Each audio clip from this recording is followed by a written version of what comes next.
So this morning I wanted to say something about Upekkha. Upekkha as an aspect of Metta and relationship with seeing conditionality. So Upekkha in Pali, Upekkha, Sanskrit. It's this steadiness, this unshakability of the heart-mind.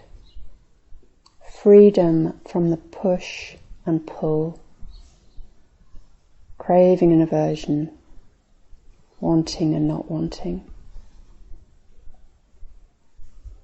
In the morning verses it says, may they dwell in the great equanimity, free from craving, aversion and delusion. And in the tradition, the figure of Akshobhya really embodies this.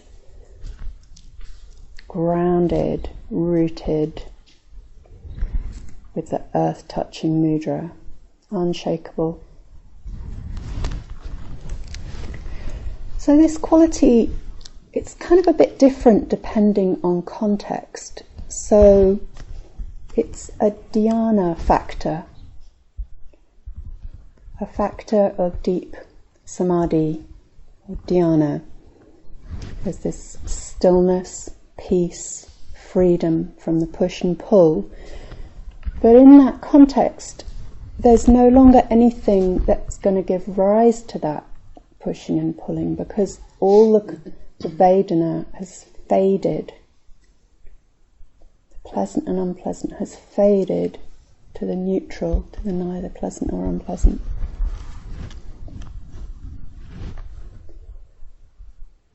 Whereas as a Brahma Vihara, as an aspect of Metta, it's a steadiness amidst that push and pull. And so it's meeting the reality of suffering and joy. It's meeting the worldly winds and still remaining steady. Heart is steady, open, regardless. And the heart is steady and open regardless of whether we like someone or we don't like them. Whether when we have contact with them, actual contact or contact through the mind, whether that the Vedana is pleasant or unpleasant. So it's this unconditional aspect of Metta.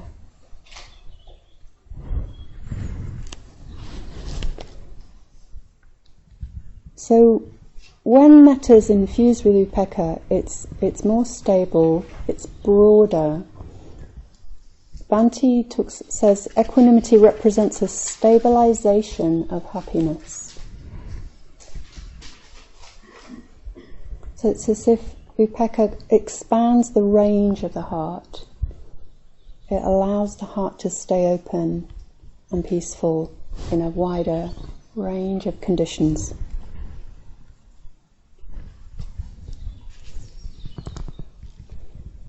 And what can allow that, help to allow that, is the wisdom aspect. Knowing and seeing the nature of things. So, example, seeing anicca, seeing impermanence. When we remember impermanent, we can remember. So whatever's arising in our experience is not going to last, and then we're less caught by it. Whether it's pleasant or it's unpleasant, it is just passing through. So simple, so easy to forget and ignore. So powerful though.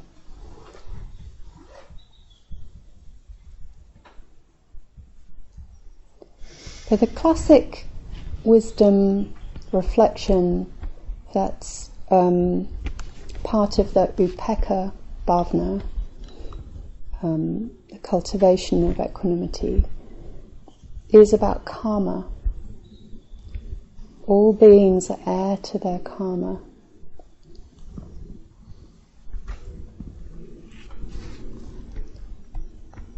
So it's recognizing that the single biggest factor in someone's happiness or unhappiness is their own actions of body, speech and mind. The karma they create shapes the course of their life.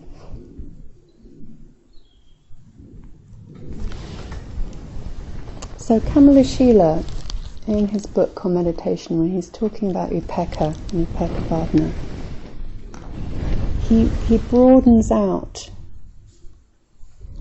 this out to include not just karma but all conditions. I'm just going to read a tiny quote from him. Equanimity is rooted in a deep realization that our sufferings and joys arise from a vast complex of conditioning factors.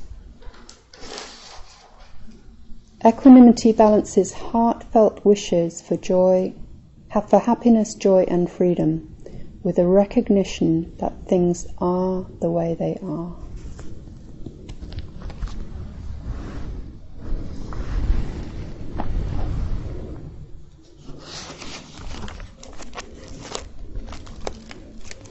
So, this seeing and knowing can help us to let go of an entanglement in somebody else's suffering.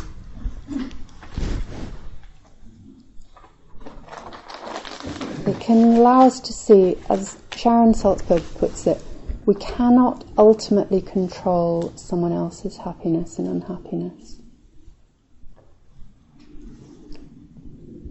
So if there's horrified anxiety in contact with suffering, which is the near enemy of compassion, this seeing of that broader picture, conditionality, can really help. And I'm aware that one of the responses we can have to the situation with the environment, there's a whole range, but one of them can be horrified anxiety. So this kind of broadening out can help.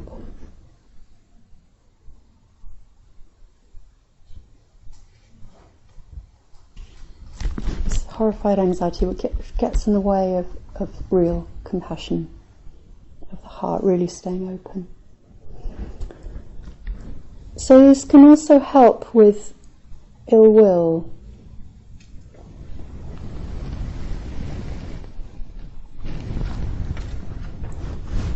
I've got a quote here from Shantideva, from the Bodhicharya Avatara.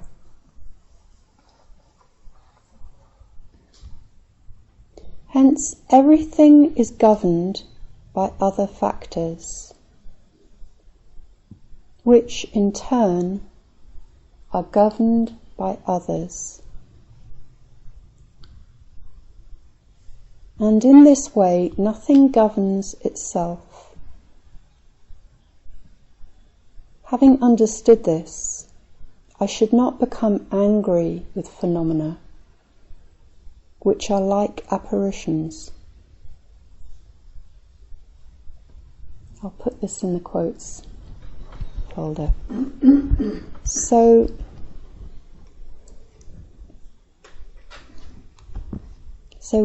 when we see someone or something that is causing us difficulty, seeing it in the light of conditionality can help. And that is true even if we don't know what those conditions are. When we know the nature of things, it doesn't matter. It's a bit like I was saying, when we really know that everyone longs for happiness. Everyone experiences suffering. Even if we don't know the content of that. So, the Santra says, even if you fail to understand someone, you can still be sure that there must somewhere be an explanation for their actions.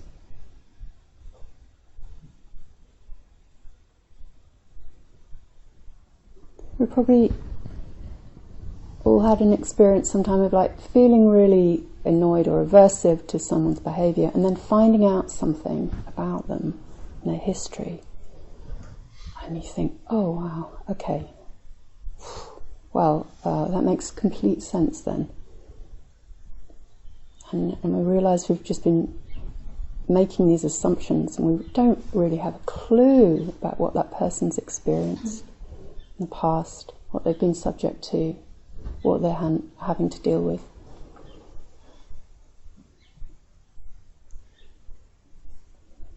So I heard in a NVC workshop one time that psychologists have found that sometimes when someone has committed really cruel actions, actually the root of that is a longing for empathy, a longing to be understood. So the way it goes is like, I'm going to subject you to cruelty and fear, do something that causes fear in you so that you understand what it was like for me. So obviously that's very deluded. I found that very revealing. So even the most cruel actions, somewhere underneath that, there's a longing to be understood, for empathy.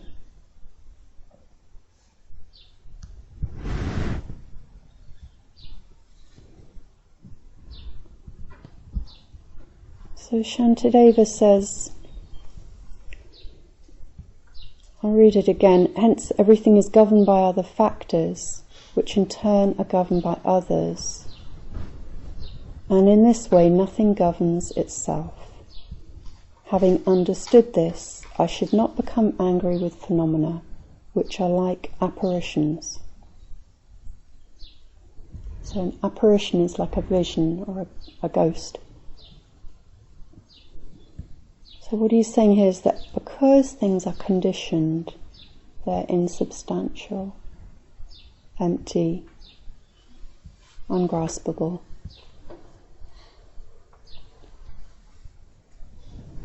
They're coming together in the moment of conditions, myriad conditions, including this awareness that perceives them as part of the condition for experience.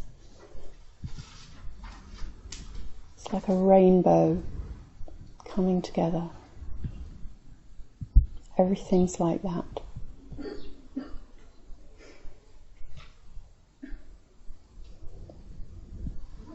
So we've been doing this reflection, conditioned, not me, mine, just life unfolding. But we can also extend that to conditioned, therefore not them, not theirs, just life unfolding.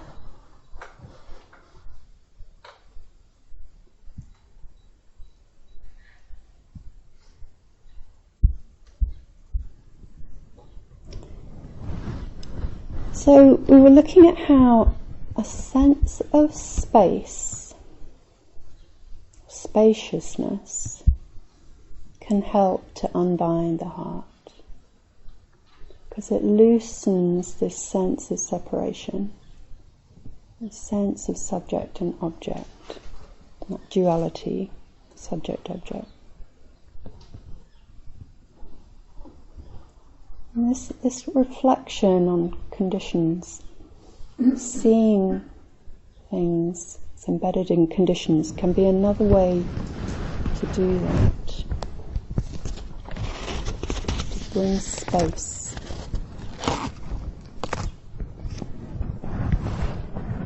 Because when we're seeing someone, it's like embedded in conditions. both in this moment and within time. So as if we're widening out the framework, we're widening out the frame through which we're seeing, bringing more space, as opposed to the tightness, the fixing that comes when we're sort of cutting something or someone out, cutting them out in time and space, making them an object, isolating as a single thing, freezing. Metta Devi had that quote.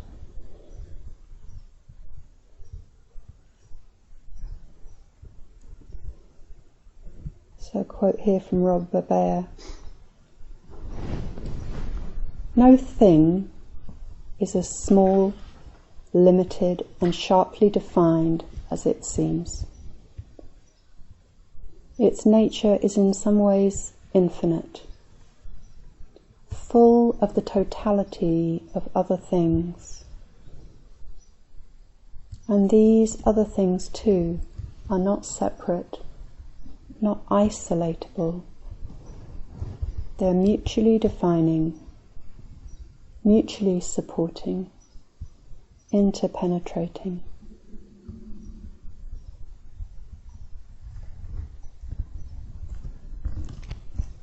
So I think that sort of points to how when we're really seeing conditionality, it can sort of open up a sense of wonder.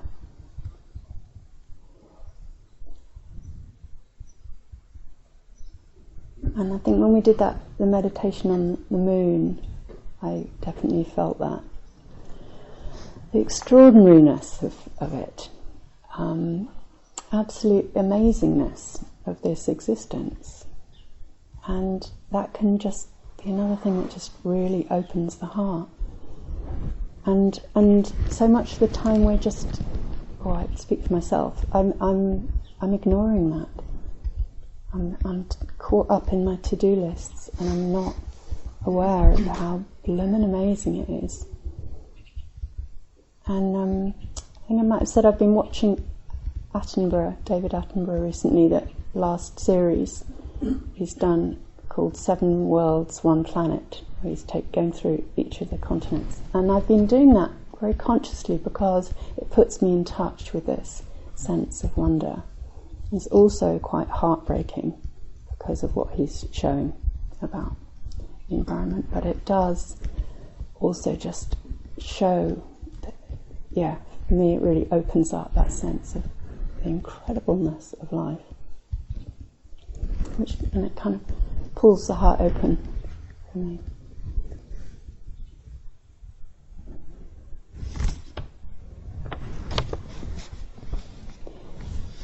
So in this quote, it says, the nature of things is in some ways infinite, full of the totality of other things. Metta Devi was talking about this fullness, which is the flip side of shunyata, of emptiness. So it makes it clear that emptiness sounds like a negation, but it's not. It's not actually a negation. That's a wrong understanding of it.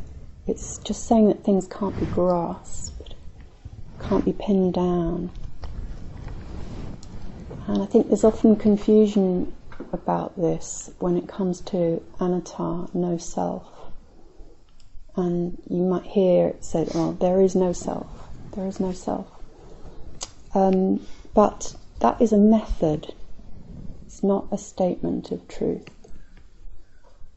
I find it really interesting that the Buddha didn't say there is no self. He was very, very wary of saying this is how it is. He's just giving us ways to look at things which will bring freedom. So he says, monks, form is not self, Vedana is not self, perceptions are not self, mental formations are mental patterning, not self, consciousness, not self.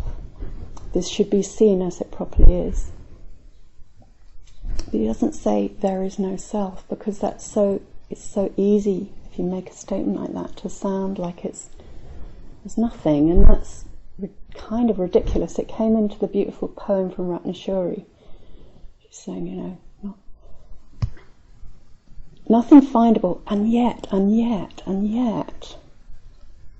She says I am, which is perhaps going the other way, but, and yet you couldn't possibly say, that Ashwadadeepa is,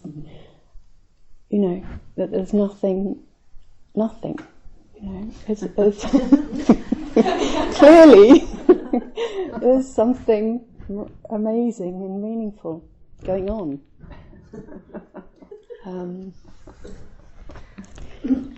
So we're saying, when we're saying things are empty, that they're ungraspable because they lean on and arise out of all these conditions, and they can't be found separate from those conditions, isolated from those conditions. They're full of everything they arise with and out of.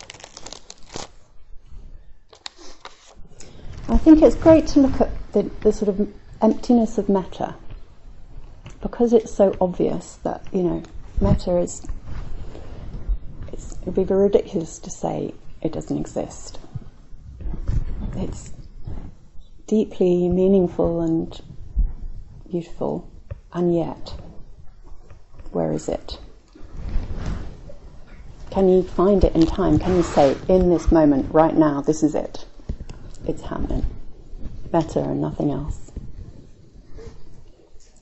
Can you separate it out from all these other qualities as an experience? Or are there things like openness that it seems to always arise with? So you can't really say it's the same as that. It's openness, nor that it's different from it. It's not different from... How can it be different from mindfulness? You need to pay attention. You need to be present. To respond from the heart.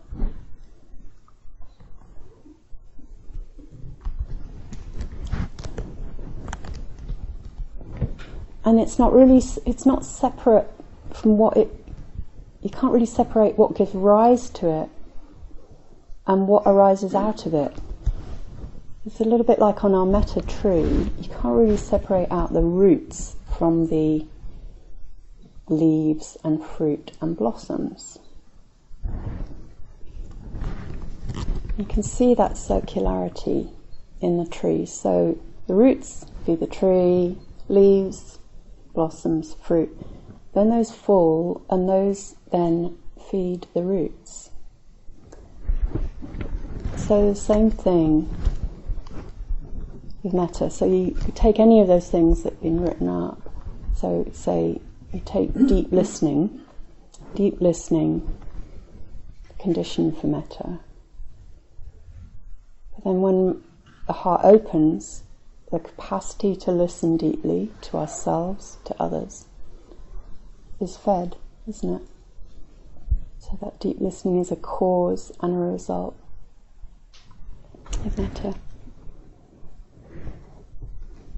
You could even say that metta is a listening.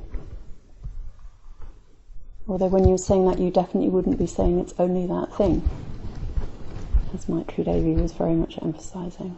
It's this multiplicity. That's the real nature of things.